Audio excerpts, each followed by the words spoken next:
Yeah. what we are, our cultures are, and who we are, and the genetic diversity and all of that, will that survive?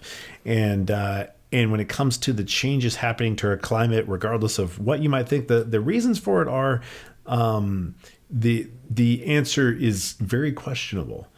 And it's rapidly changing faster than most people think. And there's certain things that I think people don't even really want to talk about. Like one of the ones that I find really strange that nobody talks about is how fast the magnetic pole is shifting. The speed at which it's moving. Okay, so to anybody who thinks of that in human terms, they're like, oh, well, it's only moved, a couple of miles a year, or I don't know what it is, but it's some absurd speed on terms that have to do with geological timeframes.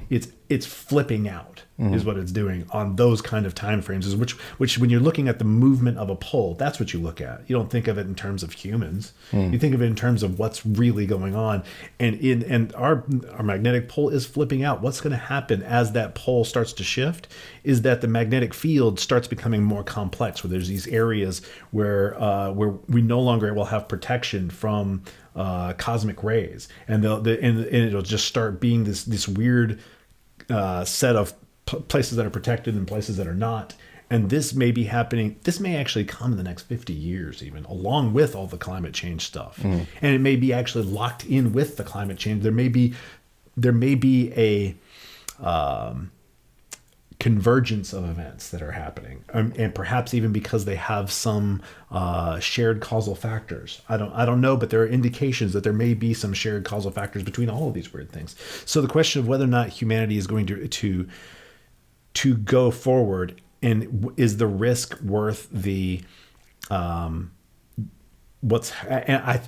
the thing I'm trying to say, is that I think that there are a lot of people in high places that have been thinking about this, and whether or not the risk of moving forward is worth it, because we want to save, everybody's kind of come to that, regardless what happens, maybe we need to take this risk of advancing technology a large amount.